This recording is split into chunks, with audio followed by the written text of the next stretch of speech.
The school bell rings for a third time. Who's reveling in the richies and who is lacking in decorum? It's the Snetterton Driver Grades.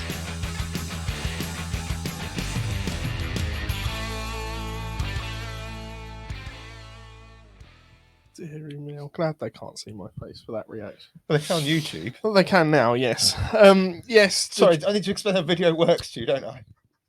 Yeah, but that bit at the start that you don't actually get to see it because it goes you transition it, don't you? Yeah.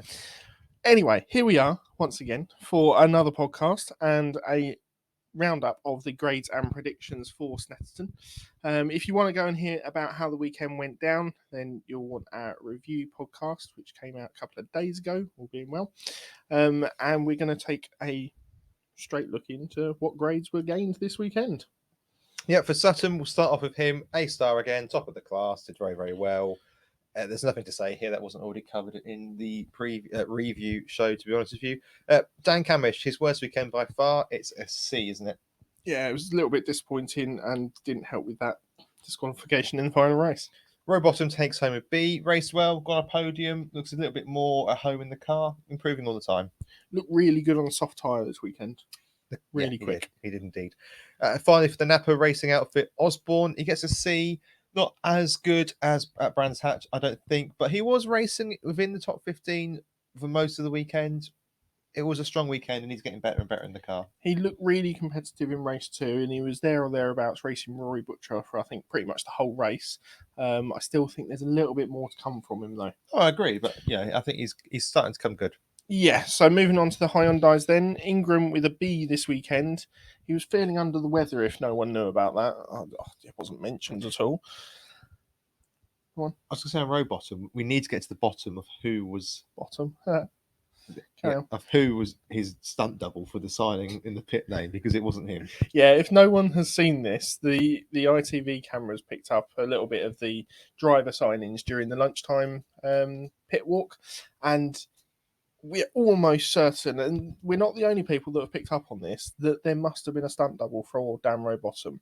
There were rumours that he wasn't feeling particularly well at the start of the weekend, and I'm wondering whether the media commitments were passed on to a looky-like. But on the ITV video, he was signing pieces of... Yeah, I know. I'd feel slightly let down. I wonder if it's his brother. Maybe. Anyway. Shall we move on to the Hyundais then? Yeah, sorry. Ingram, feeling under the weather this weekend, gets away with a B, took a race win in the final race, which I think was like the best that he could have got out of the weekend, considering how he felt. He had a couple of poor starts in race 1 and 2, but made the most of it. And then Chilton and Pearson both get C's this weekend. Chilton had disappointing race 1, but then did manage to fight back in race 2, and race 3 he was fairly much there or thereabouts. And Pearson was very close to taking or should have been very close to taking Jack Sears' win if it weren't for that incident in race 3 with Taylor Smith. Shouldn't. And then Halstead, another disappointing weekend for him. All really wrapped up with the engine change in FB2 that led into the incident in qualifying that put a real dampener on the weekend. I don't want to go too early, but I think that Hyundai need to have a real hard look at Dan Zelos in the minis and whether there's a space for him ahead of another driver at the Accelerate outfit, because it's not been a particularly good start. Things are going to improve. Yeah, let's hope they do. Talking of improvement, it's not been a weekend of improvement for Colin Turkington. He gets a B this time out, doesn't take a race win, took a podium, but you're going to feel that they've come away from a track where they'd have aimed to be having so much more from. Very much so. Jake Hill also gets a B, similar to Turkington, on the podium. Showed pace at times, but not enough to live with the pace of Ash Sutton. Then Morgan and Jelly both get C's. Jelly is a higher C, I have to say, but we don't do C pluses. But look, for me, Jelly raced probably the most consistently out of the 3 BMWs. Morgan still finding his feet a little bit of the team, but produced some good moments this weekend as well as some sloppy moments, hitting Rowbottom in race 3 with quite a clumsy attempt at a cutback. Yeah, C's all round. I think both of them will be glad, considering what happened last time out at Brands as well, to get a good weekend under their belt inside the top 10. Butcher then with a B this weekend, very close to grabbing a race win in race 3. Looked like the car had a little bit more pace this weekend. I think there's just a little bit more fine tuning to get the most out of that car. We know it should be a good car and should be a good engine. A C for Collard, unlucky in race 1. Obviously, an alarm came up on the dash. Team asked him to stop. Can't really do too much about that in the car as the driver. And then fought back really well in race 2. Managed to get back into the points, but I think was just on the wrong tyre in race 3. And Gamble probably had the poorest weekend of the 3 Toyotas. Yeah, agreed. Didn't look to have the pace of the other 2, and then obviously pulled off before the start of race 3 with an unknown gremlin, really. Onto the One Motorsport team. Cook takes home a B. Much more positive from him this weekend, albeit he's still languishing around the 8th to 10th spot, but did well in race 3 on the soft tyre, come from the back of the field to take 5th. Hopefully they're moving in the right direction. It's Thruxton next. We'll see what he does at his favourite circuit. Moffat gets a C, better than what we've seen. There's still a lot to come, though, you'd expect, but again, moving in the right direction, you'd have thought. And Powell gets a D. He's much further behind his 2 teammates. He managed to lock up coming out of the pits on the qualifying lap, which was incredibly funny to watch, but not what you'd expect. Yeah, to me, he's not improved much on where he was at Team Hard last year, and yeah. No, he is unfortunately still a back marker this season. Moving on to Auto Bright with Team Hard. Bobby Thompson, not a good weekend for him. Weekend to move on from quickly. They knew there were issues with the car, I think, midway through the weekend, and nothing they could really resolve through the races either. He gets a D this weekend. Lloyd did a little bit better, managed to pick up some good results, although a couple of hairy moments in qualifying and through the races where he was grass tracking, but he picks up a C this weekend. Yep, Boutel gets a C, close-ish to the running of the top 15. I think points for Boutel will happen again this season. Yeah, definitely. I think he's there or thereabouts more often than not. Hamilton didn't have a particularly good weekend. Problems with the car, problems in qualifying. Didn't really get the weekend he'd wanted at a track that I think isn't going to be his strongest. It's a D for him. Yeah, moving on to the orange side of Team Hard and Patterson and Edwards. Now we've got a little discussion on Patterson. We're not sure whether it's a really high C or a low B. I think it's a B. He's done well this weekend. He's scored points, and he's taken a Jack Sears win along the way. What more do you want?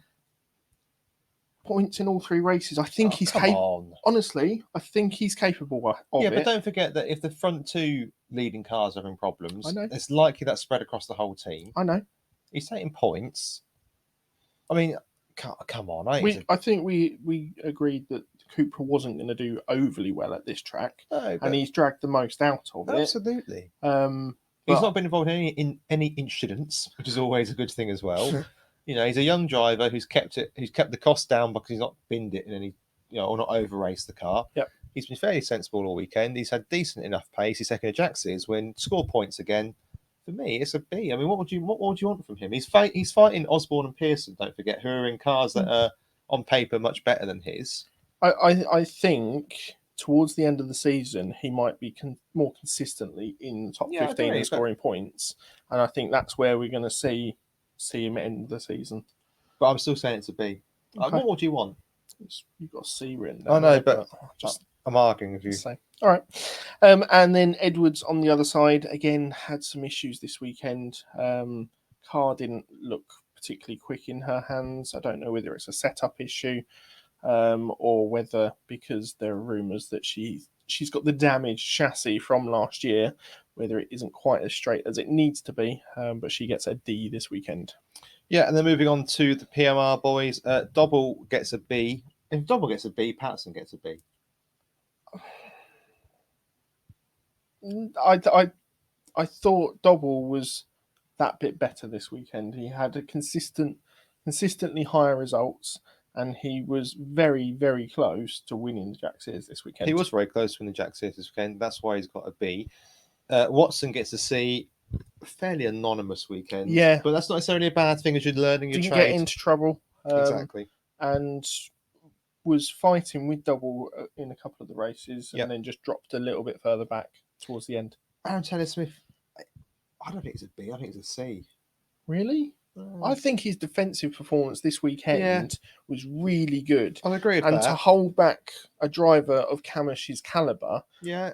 really just sets him apart. If he was on the different tyre, he was on a worse tyre normally Yeah. to the drivers behind him. And yes, I know you say that the Snetterton is a really tight infield track, but we thought the Astra might struggle a little bit more. And for him to defend that top 10, top 12 result that he was getting, I think he did really well this weekend. That's fine. I just think that A B for him. okay, we'll keep a B. That's fine. B. I'd say if you give him a B, you've got to give Patterson a B. He did better than Patterson, though. You expect him to. He's a 4-time winner in this series. I know. But different cars, different expectations, and we'll see. We'll see how it goes throughout the season. Yes. That's how touring cars works. Right. Okay. Talking of how touring cars works and how things develop through the season, it's time to look at our predictions. You went for Jake Hill for pole. I went for Colin Turkerton. Both thought it'd be BMW tracks. Both wrong. Yep. Both fairly close, but Sutton was in a class of his own. I was going to say, time-wise, or position-wise, fairly close. Time-wise, no. nowhere. You went for winners of Hill, Camish, and Morgan, so that went very well for you indeed. If BMW hadn't messed up the strategy, Morgan might have been an option for race 3, but of course he wasn't. If Camish hadn't crashed in qualifying, I think he'd been an option for one of the races as well. If my auntie had testicles, she'd be my uncle. Exactly. Then I went for winners of Turkington, Sutton, and Butcher, so Uno point to me. Could have been 2 if Butcher in race 3, but it wasn't, of course. You went for Osborne and the Jack Series, which was correct. Only just. Good this weekend. Good battle in the Jack Series this Very. weekend. And then in the general predictions, I went for a Napa Cheval podium, which came off. I had all BMW's score. Which, as I said in the preview, it was a given this Well, weekend. You put a blanket over them. Well, You'd have been more bold going for all BMWs in the top 10, and you'd have still got the point. Just putting that out there. Yeah, well, I don't care. Okay. No, I don't. It's fine. An incident could have happened, which put Jenny off. Yeah, well, look. It's fine. What was your other one, mate? That was I went for Edwards out qualifies power, which did happen on paper, but no, it did happen on paper. Well, it didn't. It happened on track. Okay, It then didn't happen happen on paper. when the steward signed the paper saying they were no longer going to be allowed in the session. Yeah, fair point. You went for 1 outscore PMR, which was correct. Only just. Race 3 bailed me out on that one. Yeah.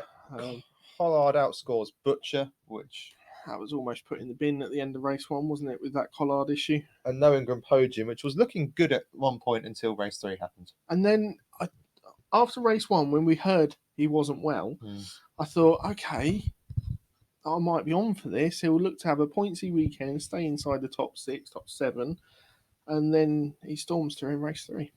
And then for our final round, we had an independent adjudicator looking for the cheapest cup of tea she could were well find. out on this. We were well out on this, but I paid, I think it was $270 at the TCRs for a tea, so I assumed we'd pay the touring car tax, but I know. Didn't. I went for £3, you went for £3.19, which is probably why you're not in business. And the cheapest found was £2.20, the most expensive paid was £2.30. So I get the point for being closest. Nowhere near on that one. No, and certainly halfway through the day you decided it was unfair because you don't drink tea because you were losing. Yep, exactly. Yeah. Which means that I have retaken the lead, but with 9 points. It's chopping and changing this year, isn't it? You are on 8 points. It is close. It's very close. There's 7 more rounds of this to go. Yeah, leading into Thruxton, we'll have to... I think we might go back to chicane cutting for Thruxton. Final chicane cutting. Yeah, final chicane cutting for Thruxton. That'll be a good one for that. Which I think is coming up in 2 weeks' time. Let us know. Less than that by the time they hear this, but yeah. Clarity, Sam. YouTube. Let us know what you thought of the drivers from this weekend at Snetterton, what the grades were, and then maybe even leave us a comment what you think your predictions will be for next time out at Thruxton. Remember to subscribe below, get the bell on YouTube, and leave us a comment. We've got a bit of time. Any final thoughts from the Snetterton weekend? I should have taken sun cream. Are you admitting that you're not harder than the sun? My knees are not harder than the sun. Sublime. It used to be a postie as well. I've had a theory on that. You only lived in the rain. No, because my legs were moving so much when I was walking around being a postie, they didn't stay in the sun as much, which is why I never burnt them. They didn't stay in the sun as Well, much. because I was walking, they were always constantly either in the sun and then in the shadow as my legs moved back and forward. This is quality content, by the way. I've never heard anything so ridiculous in all my life. They were still in the sunshine. They were still out and about. What? But they weren't in direct sunlight because every time they moved underneath my body, they would go back into shade. When I said final thoughts, I didn't realise we were going to have Well, if there's any physics people out there, does Sam's theory hold water? I can do science me 2023. I think you're talking a load of old rubbish. But maybe I'm the one who's an idiot here. But Oh dear. I've never heard so much tripe in all my life. What were your thoughts of the weekend anyway? Well, that you need a brain transplant now. My final thoughts of the weekend is I still don't overly rate Snetterton as a racing circuit for touring cars. Okay. I think it's a bit too narrow. I think the support racing was quite dull this weekend as well, for being perfectly honest. You weren't overly enthused by the radicals in the end, were you? Watching on TV was better. Were they? Yeah. Okay. At trackside, that's a really good point, actually. I'll doubt that. Trackside, they look quite slow. They look quite, I wouldn't say boring, but... You say they look slow, yeah, but they were in two different categories, and Yep. the faster category at the front, which set off before the slower category because they had a rolling start, were actually about 5 seconds a lap quicker Yeah. than the touring cars, and they made all of it up in the corners. if you watch on telly, they look a lot quicker than they did trackside. Yeah. Definitely. And actually, I'm going to be really controversial here. I missed the big Porsches this weekend. Why? I don't see why they didn't race at Snetterton. Well, because Snetterton's a good track for them to Wow. race at, I think. There's a lot of traction zones. They're rear-wheel drive. Can I note that down in my diary that you've missed the Porsches? I quite missed seeing that this weekend at a track that's technical and challenging for a car that's heavy and wide. Mm. I think it could have been quite interesting, Okay. personally. More so than Brands Hatch, where they just go around in a circle effectively. They break once on the lap. Yep. I think this could have been quite an interesting weekend for the big Porsches, but Okay. Fair enough. there we go. I think that probably sums up my final thoughts. BMW need to get a new tyre strategist. That was covered in the podcast. So Sutton's won the championship. great, championship decided. You lot don't need to listen anymore this season. Well, actually, look, it's all said and done. We've got 2.5 minutes left, or 3.5 minutes left, actually. Do you think the championship's done? I'm very confident of our prediction at the start of the season in that there will be 4 or 5 drivers that will be there at Correct. the business end and will pull quite a large gap on the rest of the drivers in the championship, which I think we've already seen. I agree. On top of that, I think there will be 2 that drop away towards the end of the season, and possibly, if it hasn't already been decided, going into that final round, I think it'll be a case of Sutton will just pull away when he needs to, if he needs to.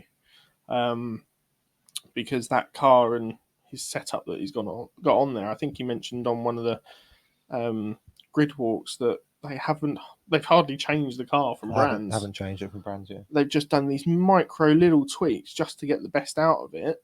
But why change a winning car? I think it's done, personally. Okay. We've seen Ash in the past get into these grooves, get into one of the car, win from ridiculous positions. I'm thinking that Snetterton race where he won in the Infinity from, was it 12th, 13th? Yep. With all Max and Ballas on board. Yep. He just gets into these runs.